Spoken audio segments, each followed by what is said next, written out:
সন্তানের 10 ইঞ্চি জায়গা fill up হয়ে যায়। প্রত্যেক মায়ের পেটের ভিতরে 10 ইঞ্চি জায়গা থাকে, কিন্তু 7 মাসে একদিনে মায়ের জায়গাটুকু ফিল আপ হয়ে যায়। আমি বললাম, ভাই সন্তান তো শুধুমাত্র 10 ইঞ্চি হয় না, 11 ইঞ্চি হয়, 12 ইঞ্চির হয়, 14 ইঞ্চির হয়, 18 ইঞ্চি, 20 ইঞ্চি পর্যন্ত সন্তান হয়। বিজ্ঞানী তথ্য দিতে দিতে কেঁদে কেঁদে বলল, হুজুর তাহলে শুনে রাখেন, কোনো সন্তান যদি 7 মাসে একদিনের পর কোনো জায়গা পায় না, যেই সন্তানের 1 ইঞ্চি জায়গা প্রয়োজন, বিজ্ঞানী বলে ওই 1 ইঞ্চি জায়গা আল্লাহর পক্ষ থেকে একটি ফেরেশতা কেমনে করে জানি আসলো। আসবার ওই সন্তানের পা থাকে নিচের দিকে, সন্তানের পাটা উপর দিকে তুলাইয়া দেয়, মায়ের কলিজা বরাবর সেট করে দেওয়া হয় 2টি পা। আমি বিজ্ঞানকে বললাম, ভাই তারপরে কি একটু বলেন 2টি পা কেন কলিজা বরাবর সেট করে দেওয়া হলো? বলে, ভাই ওই সন্তানের যদি 1 ইঞ্চি জায়গা প্রয়োজন হয়, তাহলে ওই সন্তান লাথি দিয়ে মায়ের কলিজায় 1 ইঞ্চি উপর দিকে তুলে দেয়।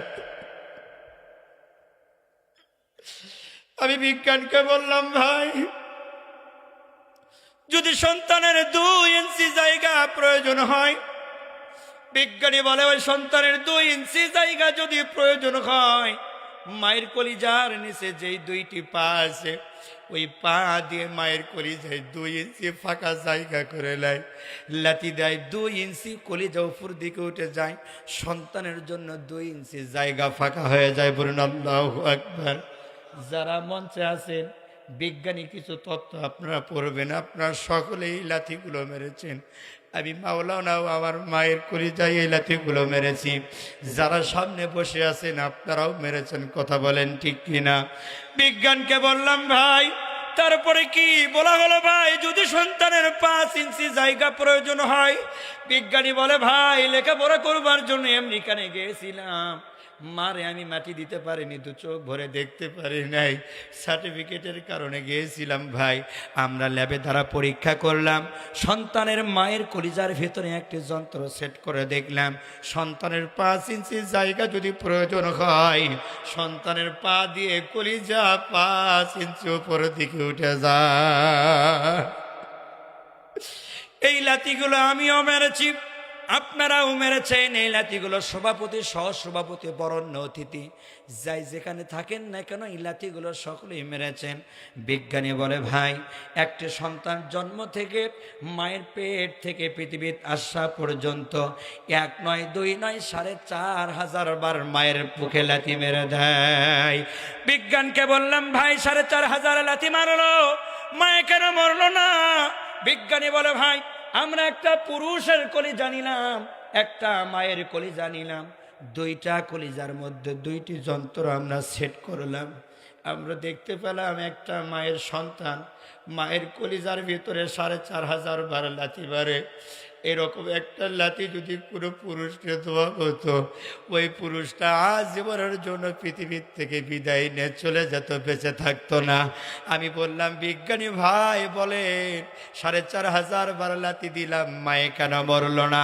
বিজ্ঞানী বলে, ভাই ওই কলিজার মধ্যে যন্ত্র সেট করে দেখলাম, মায়ের কলিজায় সন্তান যত বেশি বেশি লাথি মারবে, যত লেছি বেশি ঘুরাবে আর লাথি মারবে, ওই সন্তানের মায়ের কলিজার ভেতর আমরা দেখলাম ওই সন্তানের প্রতি মায়ের তত বেশি বেশি মহব্বত সৃষ্টি হয়ে যাবে। আল্লাহ পাক কেমনে আমনেই বলেনি পিতামাতার সেবা যত্ন করতে হবে। বিজ্ঞানী তত্ত্ব দেয়, মায়ের কলিজায় সন্তান যত বেশি বেশি লাথি দেবে, ওই সন্তানের প্রতি মায়ের তত বেশি বেশি মহব্বত সৃষ্টি হবে। বলুন আল্লাহু আকবার। এই লাথিগুলো আমরাও মেরেছি, আপনারাও মেরেছে। বিজ্ঞানী আরো তত্ত্ব দেয়, 4,500 লাথির মধ্য দিয়ে ঐতিহাসিক লাথি হলে 3টি। কয়টি? ঐতিহাসিক লাথি হলে 3টি। ঐতিহাসিক লাথির ভিতর থেকে একটি লাথির কথা আমি আপনাদেরকে এখন বোঝাইয়া দিব। ঐতিহাসিক লাথির ভিতর থেকে একটি লাথির কথা আমি আপনাদেরকে বোঝাবো। পৃথিবীর মুসলমান ভাইরারে আমার, আমি যখন মায়ের পেটের ভেতরে ছিলাম, 70,000 ডিম পর্দার ভেতরে ছিলাম, আমার আসার মতো জোরার আয়ুধে আসার মতো কোনো ক্ষমতা ছিল না। আমার আল্লাহ পাক মায়ের পেটের ভেতরে বেদনা শুরু করে দিল। মায়ে যখন বেদনার কারণে ছটফট ছটফট করতে শুরু করে দিল, ডাক্তারি পরামর্শ, বিজ্ঞানী বলে ওই সময় কোনো মায়ের মুখের ভিতরে যদি আটলান্টিক মহাসাগরের পানি যদি দেওয়া হয়, ওই মায়ের পেটের ভিতরে পানি আসলে সব পানি খেয়ে নেবে। কিন্তু বিজ্ঞানী তথ্য দেয়, ডাক্তার বলে ওই সময় কোনো মাকে পানি দেওয়া হয় না। কথা বলেন ঠিক কিনা? আল্লাহ পাক বিজ্ঞানী আরো কিছু তথ্য দেয়।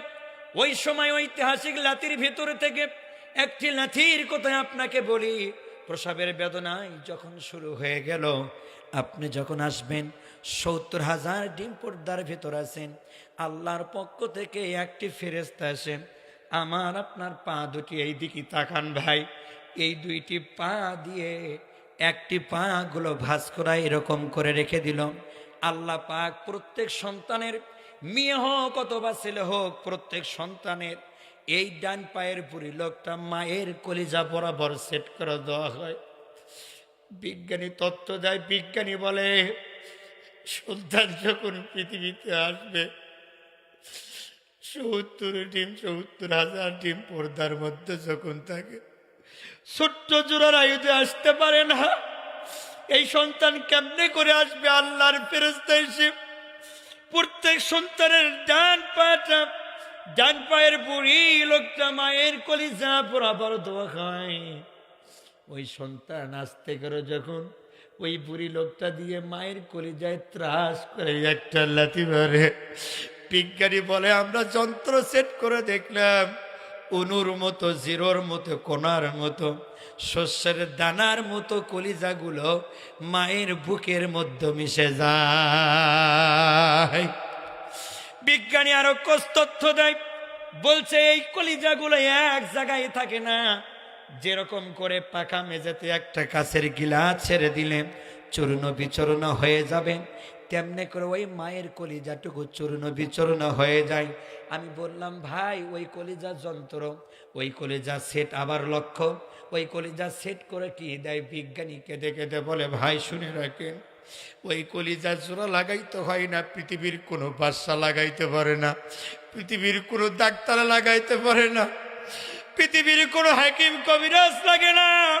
ওই কলিজাগুলো একত্রিত করতে ওই সন্তান পৃথিবীর ভেতরে যখন আসে, আমি মাওলানা যখন পৃথিবীর ভেতরে আসলাম, একটু খেয়াল করেন 2 সেকেন্ডের জন্য, 2 মিনিটের মধ্যে হলো এই লাখের লালাটাগুলো পরিষ্কার করে দেওয়া হয়।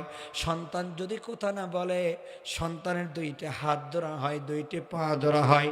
যারা ঘরে গিয়েছিল তারা 2টি থাপা দিয়েছিল। এই রকম করে যখন 2টি থাপা দেয় পিঠের ভেতরে, সঙ্গে সঙ্গে সন্তান ওয়া ওয়া করে একটি শব্দ করে। বিজ্ঞানী আরো কিছু তথ্য দেয়, সন্তান প্রথম আওয়াজ অনেক মানুষেরা বলে ট্যা ট্যা ওয়া ওয়া, মা মা করে। না না মুসলমান ভাইরা রে, আমার এটা ভুল কথা। বিজ্ঞানী তথ্য দিল, ওই সন্তানগুলো প্রথম শব্দ বলে উম্মা। প্রথম শব্দটার নাম কি? প্রথম শব্দটার নাম কি? প্রথম শব্দটা উম্মা বলে। বিজ্ঞানী বলে আমি ওই ভিতর থেকে এতারাস নামক একটি যন্ত্র সেট করলাম। আর বিজ্ঞানী বলে আমরা যখন চোখ দিয়ে দেখলাম, ভাষাগুলো সেট করলে, সিটিং ফিটিং করায় দেখি সর্বপ্রথমে ওই শব্দটা বলে উম্মা। এই উম্মা শব্দটা যত জোরে বলে, যত জোরে বলবে, মায়ের কানের ছিদ্র দিয়ে, লাকের ছিদ্র দিয়ে, কলিজার ছিদ্রতে যখন আঘাত করবে, বিজ্ঞানী বলে এখানে কোনো ডাক্তার কবিরাজের কোনো প্রয়োজন নাই। ওই সন্তান যত মা শব্দ করে কান্না করবে, সন্তানের মা ব্যবস থেকে ততই হুঁশে ফিরে আসবে। কথা বলেন ঠিক কিনা? আমি আপনাদেরকে বলছিলাম কতদিন কত জায়গায় আপনার মা, আপনি বেহুশ থেকে পড়ে গেলেন, জমিনের মধ্যে আপসেট হয়ে পড়ে গেলেন, কিন্তু এখানে আপনার মায়ের জন্য কোনো ডাক্তার প্রয়োজন হয় নাই, কোনো কবিরাজের প্রয়োজন হয় নাই। আপনার মায়ের কানের ভিতরে মায়ের শব্দ, সন্তানের শব্দ যখন গেছে, আপনার মায়ের কানের ভিতরে, এর লাকের ভিতরে যখন গেছে, আপনার মা তখন থেকে সুস্থতায় ফিরে আসতেছে। কথা বলেন ঠিক কিনা? আল্লাহ পাক বলে আরো বিজ্ঞানী আরো কিছু তথ্য দেয় কোরআন থেকে, লম্বা চড়া ঘটনা, এই জন্য তাফসীর করতেছি না, শর্টে কিছু আলোচনা করতেছি। এরকম কিছু কালেকশন করতে হবে, কথা বলেন ঠিক না? আল্লাহ পাক বিজ্ঞানী আরো কিছু তথ্য দেয়, ওই 4500 মধ্যে লাথির মধ্যে একটি লাথি যখন দিয়ে পৃথিবীর ভেতরে আসলে, ও দুনিয়ার মানুষ ভালো করে শুনে রাখো, দুনিয়ার ভেতরে আরো 2টা লাথি তুমি কবরে যেয়ে না, পৃথিবীর জিন্দা অবস্থায় মায়ের কলিজায় তোমরা 2টা লাথি মারবা। সেই 2টি লাথি শুনবেন কে কে? হাত তুলিয়া দেখা। লিল্লাহে তাকবীর। আল কোরআনের আলো, আল হাদিসের আলো, লিল্লাহে তাকবীর, লিল্লাহে তাকবীর। হাতটা আমার মুসলমান ভাইরারে আমার, বিজ্ঞানী আরো কিছু তথ্য দেয়, ওই 2টি লাথি কোন কোন সময় মারবেন একটু খেয়াল রাখেন। আমরা জনমের জন্য জনমের মতো আমার মায়ের স্তন থেকে দুধ পান করেছি। বিজ্ঞানী আরো কিছু তথ্য দেয়, বিজ্ঞানী করে মুসলমান ভাইরারে আমার শুনে রাখেন। কি তথ্য দিল? বলছে জনমের মতো পৃথিবীর মাঝখানে আসলাম, নারী সেরার বেদনায় মা জমিনের মধ্যে পড়ে আছে। এটা বিজ্ঞানী তথ্য দিচ্ছে। 1 নয় 2 নয়, 1 লিটার নয়, 10 লিটার নয়, 5 লিটার নয়। বিজ্ঞানী সমস্ত রক্তগুলো পরীক্ষা নিরীক্ষা করে দেখে, একটি সন্তান যখন ভূমিষ্ঠ হয় 5.5 লিটার রক্ত জমিনে ঢেলে দেয়। আরো কিছু তথ্য দিলে বলে, ভাই আমরা যে স্তন থেকে 32টি ছিদ্র দিয়ে 2টি স্তন থেকে দুধগুলো পান করেছি, 1 নয় 2 নয়, 1 মণ নয় 2 মণ নয়। বিজ্ঞানী বলে 22.5 মণ পর্যন্ত দুধগুলো আমরা পান করেছি। 22.5 মণ দুধ যদি আপনারা পান করে থাকেন, অনেকেরই মা মারা গেছে, অনেকেরই বাবা বেঁচে আছে, অনেকেরই বাবা মারাও গেছে, অনেকেরই মাও মারা গেছে, কথা বলেন ঠিক না?